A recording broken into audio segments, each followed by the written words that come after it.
Hello, leaders. Welcome back. We have a special treat for you today in this mentoring leadership series. This is the Doctor's Edition. I'm super excited that you all made time to sit with us and to hear this discussion on mentoring. I'm Dr. Shaunta Scroggins, your host and the founder of the Center for Legacy-Driven Leadership, where we are lighting the way for leader succession. We do this through development training and through curriculum design. So we thank you again for joining us. I have two guests today, and this is about to be some kind of conversation. These two ladies I love, I admire, and we have a shared experience of earning our doctorates. We were in the same cohort at the same university, and we could not be more different, actually. But the way that Providence bound us together is almost miraculous, almost magical, even how we were brought together, because I don't know that we would have met any other way. I invited them to join me for a discussion on mentoring through the lenses of our process of earning our doctorates. So let's bring them on now. We have Dr. Takisha Moncrief, who is the owner and operator of Step Up Your Game Literacy and Leadership Solutions, as well as Step Up Tutors, an online and in-person tutoring network. And then we cannot continue without our rock, Dr. Bennye Bryant, not just an author and a speaker and a builder of people, a discipleship leader. She is an organizational leadership coach. And I had the privilege of going through the grueling, torturing, tough, but rewarding experience of earning a doctorate with these two ladies. Cue the applause. Welcome, ladies. Thank you for making time. We are going to dive right into this discussion. And the first one, because people have a lot of ideas about people who go to get a doctorate. Oh, you must be smart. You must be this. You must have time. You must not have a family. You must not have other responsibilities. And viewers, you are looking at business owners, you are looking at authors, you are looking at parents and grandparents, people who had many responsibilities coming to the table at orientation for our program. So let's start out of the gate with why mentorship would even be important for a doctoral student. Dr. Moncrief, let's start with you. Absolutely. Thank you so much for having me on. I'm excited to share so much about mentoring. Why mentorship for the doctoral program? My simple answer would be because you don't know what you don't know. Mm-hmm. And there is no such thing as a Lone Ranger anything. You absolutely need guidance. You absolutely need someone to bounce ideas off of, to answer your questions beyond what the university had offered. That would be my start, because mainly you just don't know what you don't know. And so if there is someone there who can fill in those gaps, that's everything, right? That is everything. Everything. Dr. Bryant, what's your answer? I agree with everything Dr. Moncrief has stated so far, especially you don't know what you don't know. I also want to add, you need that encouragement. You need that cheerleader in your corner to help you when you want to quit. You need someone, you need that person to go to when you say, well, this is what the professor said, and this is what I heard. What is it? And so it helps to have someone who's already been through the process to kind of keep you on the straight and narrow, and to speak the language. Because going through a doctoral program it's a different language. Mm-hmm. And when you can communicate with one who's already achieved that goal, it's very encouraging and enlightening. Mm-hmm. And it's that go-to person that you will find yourself going to quite a bit. Love that. So You true. need an interpreter, right? Almost a person who can connect the dots and interpret. Exactly. That's excellent analysis. That's a perfect Hmm. segue when you talk about interpretation, because let's go all the way back to orientation. And we hadn't met. We were making our introductions, going around the table. I had expectations that I can now say I had expectations of being mentored through this process. Hmm. Did you all come to the table with any expectations that there would be a kind of guide? I know we knew we would be assigned a committee for our dissertation, but up to that, did you all come to the table with any expectations? I did. I thought that Hmm. I would have some help. We were told there was a open door policy at our university, and it was, and there were a lot of people who were very willing to meet with us, even if we were strangers to them or they were working in a different part of the university. But did you have expectations when you came to orientation? Well, Dr. I Bryant, really didn't start. know what to expect. Okay. I wasn't, when when we started orientation, it was like drinking from the ocean in the beginning. And my expectations were that I'm in a cohort and I have these professors who will walk with me.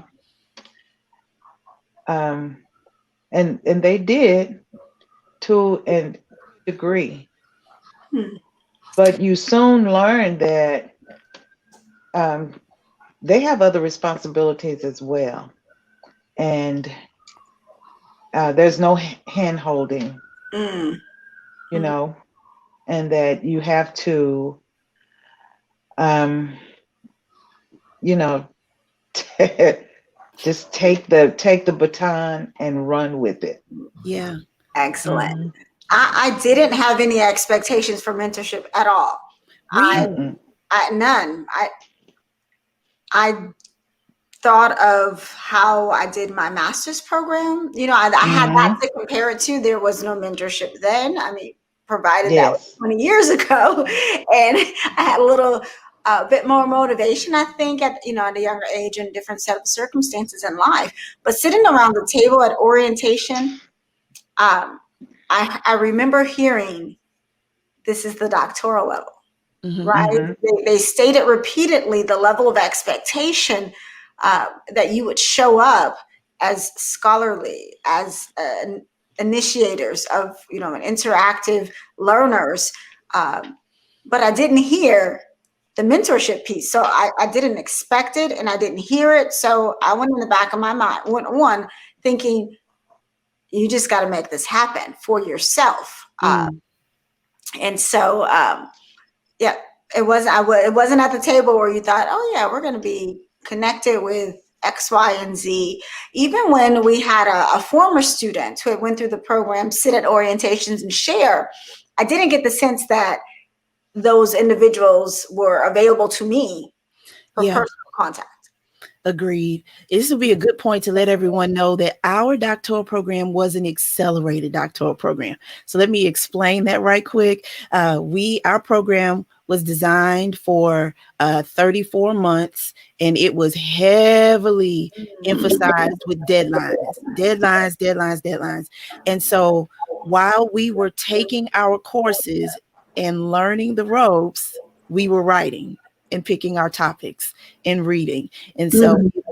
it was super stressful to do that. And you both, it's interesting, and we've never talked about this part, viewers. So that's why I'm looking a little stunned.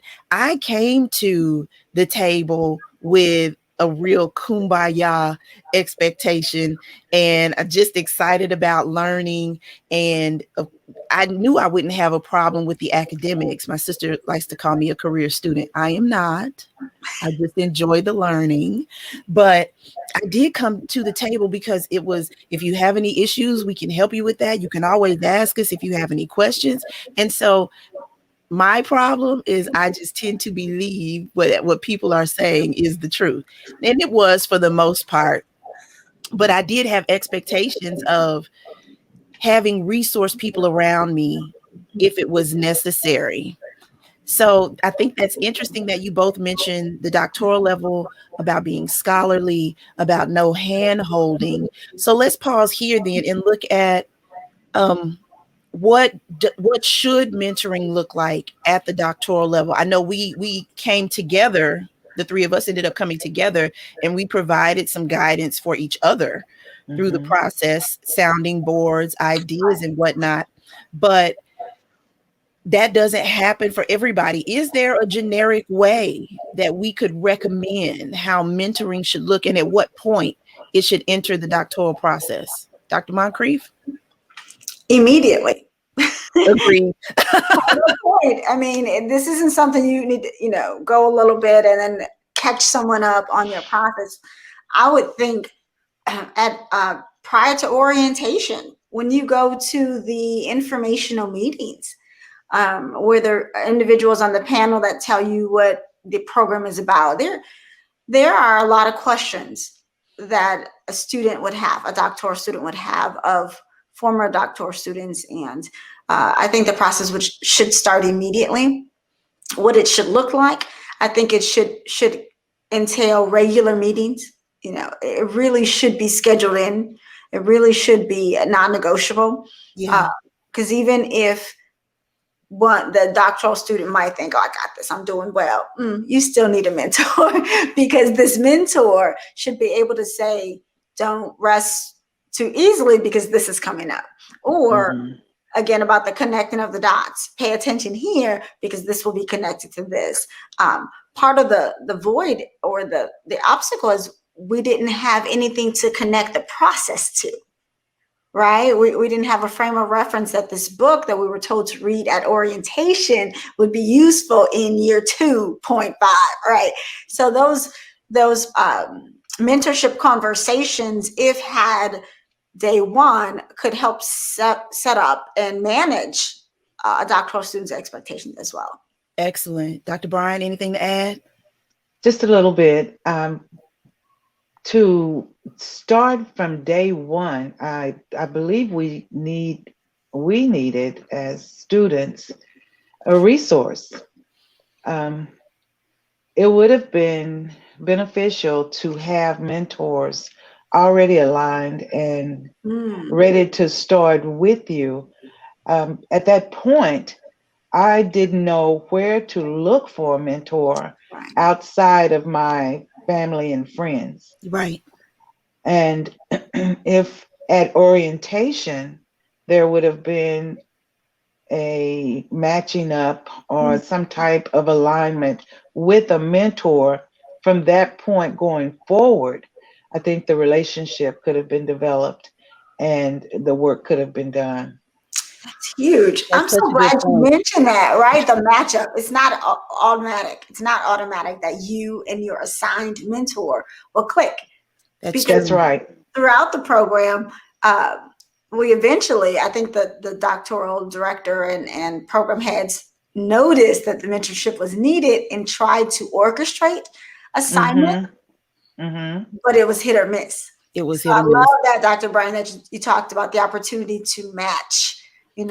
There's Yeah. personality match. There's programmatic, right? I'm in Yes. Yes. this cohort, or I'm in this concentration. Therefore, I need someone who thinks with this lens, or this is my background, or a lot of variables Yeah. to the perfect match mentor. Love that you brought that up.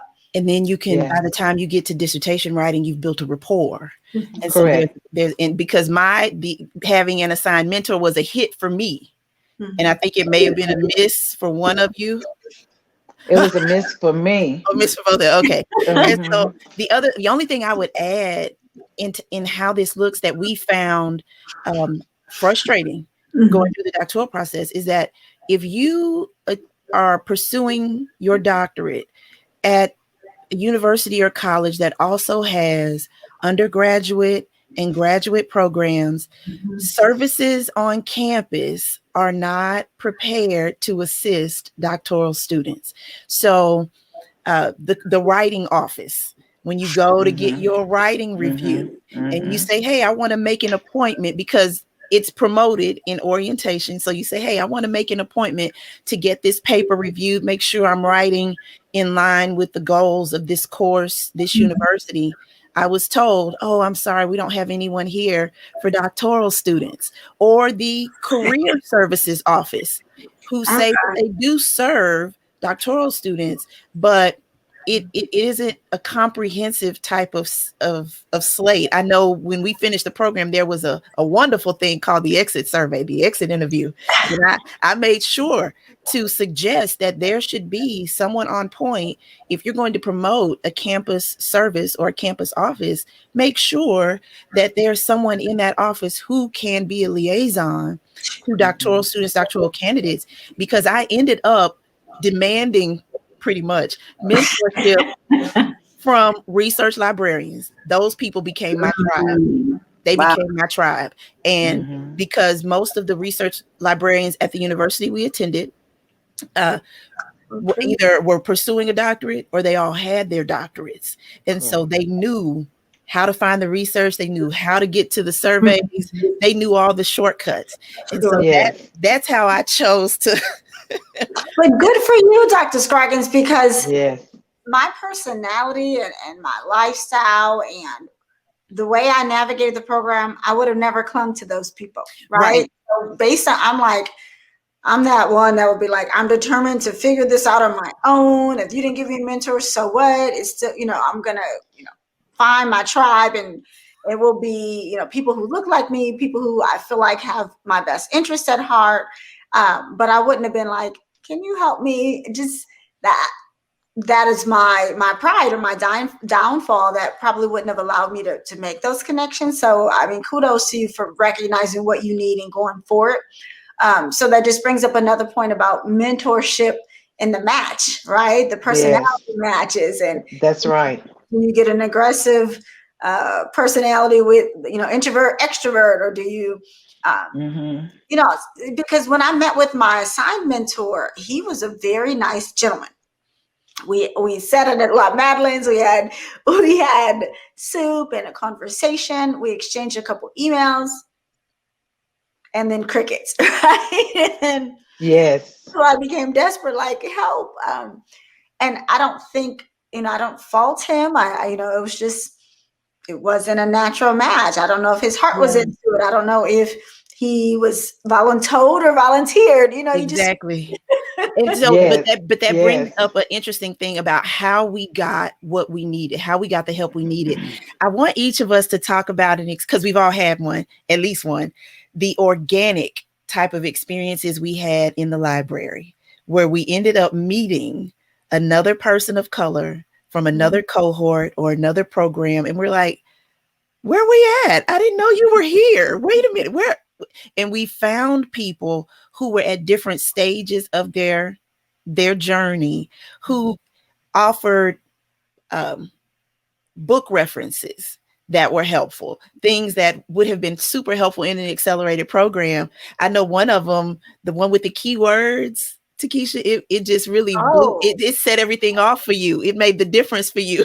I mean, it became my little small Bible. Yes, that was good. So I would like for you to share, Dr. Bryant, let's start with you, of anything organic that you might have met another doctoral student on campus at an event in the library and thought, how did we not know each other? And the encouragement you mentioned kind of came out of that. It was more organic.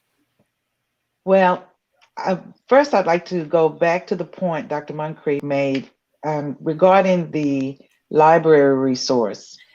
Like you, I used the people in the library, the library workers, to point me in the right direction.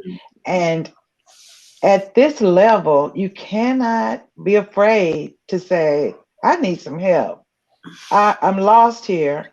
I know the book is in here, but where? and you just cannot. And so, like you, Dr. Scroggins, I utilize that service quite a bit.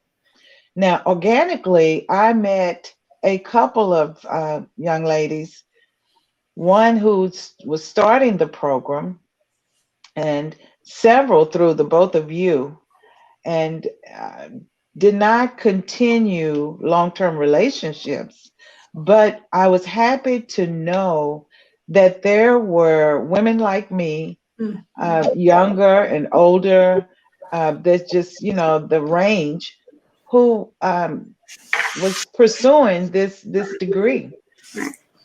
I also knew a young lady who was in a different program. She just recently graduated, as a matter of fact. She's in the K-12 program. And I've known that young lady for years and years. And it was a long time before we knew we were both at the same campus. Wow. She graduated from the K-12 program. And when we found that information out, we just really encouraged each other and rah-rahed each other on. And you need that. You need to hear people say, you're going to finish. You Right. will make this. And the good thing that we had with each other is we understand each other's personalities. Like Dr. Moncrief say, that's so important to be able to um, blend, just kind of have that chemistry where we can be ourselves Perfect. and encourage each other. I mean, we've had phone calls with each other where we said, uh, you can do this now, get it You done better now. do this. Uh-huh, uh-huh, uh-huh. Now go uh, do it. Dr. Moncrief, will you send me your deadline? I mean, these types of things. It's The that accountability factor, right, Dr. Bryant? that's Like, Yeah. correct. That's huge. correct, and that's needed in this program. Um I find that without that, without some type of tribe, you're my tribe, the two of you. And we've said this over and over. Without each other, it would have been a lonely, long journey. It would have been interesting to say the least. Listen, so serious. And yet, before we wrap up, there's one experience I would like to share with our viewers. It was about it was about a year two, maybe year 2.5.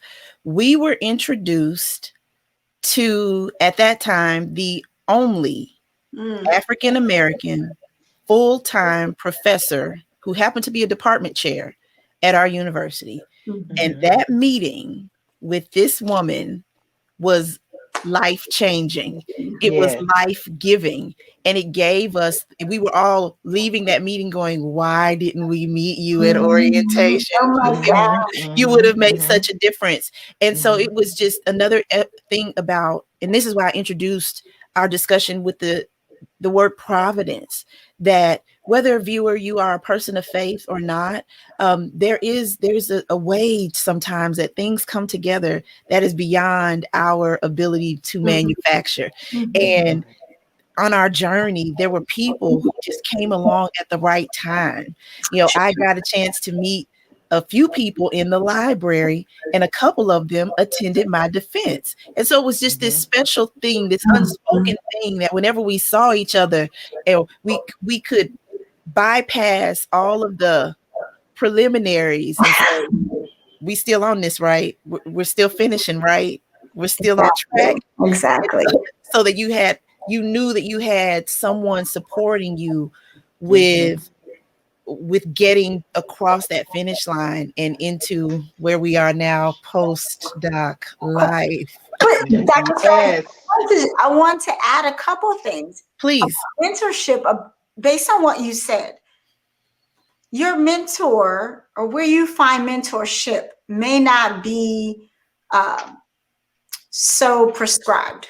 Because Yes. what you're That's speaking right. of with Dr. Henry was life changing. She didn't sign up to be our mentors. She took the time to invest in us. And I get chills thinking about it right now. You're like, what she did for us was life changing. And we, as women of color, as women of different ages, you need to see. It's almost like how I teach children literacy and leadership. You can't be what you don't see, right? You Mhm. needed to see, and we knew examples of people who had doctorates in our Mhm. circles, but we needed to see someone on this particular campus navigating these same waters right? So I wanted to bring, Dr. Henry's name back up because she wasn't assigned to us. She, Right. in her heart, to say, bring them on. Where is these questions? You sure you got that? Let me know if you want me to read that. I'm like, she's a department chair. She wants to read my perspectives. What? Prior to that, Dr. Yvette. Before she was Dr. Yvette, she was a year 4 student. So our program was a 3-year cohort. She was a semester after her expected time, but I saw her drive. I had lunch with her. Brunch. We had brunch. We had chicken and waffles. I'll never forget. We sat down and she said, look, let me just tell you about comps. I'm a year 1 student. I didn't comps are how many semesters down the line? She said, look, she said X, Y, and Z. And so when we talked earlier on about you don't know what you don't know, someone to help you connect the dots, someone who just is okay with taking the time to listen. And you're just profusely taking notes because eventually those notes will prove very, very faithful and necessary. So those are the pieces that I wanted to point out. Like your mentor and this mentorship journey might not be one of assignment, but it might be divine, right? It's a divine appointment. Yeah. You have what's planned, you have what's organic, you have what is definitely providential and divine. I agree. Yeah. Yes. And you have what's determined, because I selected one of our professors and I held on like we were like gorilla glue. And and she was there. She was there because I was like a net. I was not going away. And she saw that, yeah, get away. That's perfect. You own it with metaphors today, Dr. Bryant. But it proved fruitful because it was the determination that I had to finish. I have to finish. I have things lined up. I have other things that, I'm looking forward to starting. And I need to finish this. And I'm going to hold on to you until I finish. So there has to be a level of perseverance, but determination. Yeah. Because you go through some dark parts and you go through some, oh my, the imposter syndrome. We didn't bring life that happens, and you cannot forget that life happens. That and part things that are completely out of your control. Yeah, we're going to have to come back and have that discussion. That's about a whole life conversation about what you go through during the program. I just wanted to exactly. When we first started our program, we had a laser focus on servant leadership. To lead is to serve. I was always taught that to lead is to serve, right? Correct. To leave people better off than you found them. That's how you know you have served them. That's right. Mentorship is leadership, right? Yes. It is servant leadership. That is the part where as you're learning about it, you're observing it, you are living it, you're trying to become it. I thought this one assigned mentor piece isn't working out, maybe because that person didn't have the heart to serve me and my interest. Perhaps his service was fragmented elsewhere. But when you find those individuals who just want to serve you, mentorship is free. Like no one got paid for this. This is a art, right? This is God's work. Mentorship is God's work. All those pieces had to be in place. That person's heart had to be right for service. You had to be receptive. Yes. Mentorship is a two-way street because sometimes you look a little side eye and you're like, does this person have my best interests at heart? Are they leading me in the right direction? Absolutely. All those pieces. So I just want to end with that servant leadership. I think mentorship is the perfect thing to be married to the servant leadership. Oh, thank you. Okay. If viewers, you're nodding your head with me that we need another conversation. Yes. So we'll work on that. We'll work on planning some other conversations, because this, what we've shared with you today, is just a drop in the bucket. It's just one very small part of lots of different tracks of lessons and lessons learned and questions answered and emotions and experiences all threaded together in the velvet hat. So we wanted to be able to give you just a bit of an introduction and to push the rest of you who are thinking about pursuing a doctorate. At whatever time you are viewing this discussion, go for it. Go for it. If this is something that you really want, you can do it. Take this video, bookmark it, flag it, save it as something that you have that you can go back to, because you have people in your corner who can push you.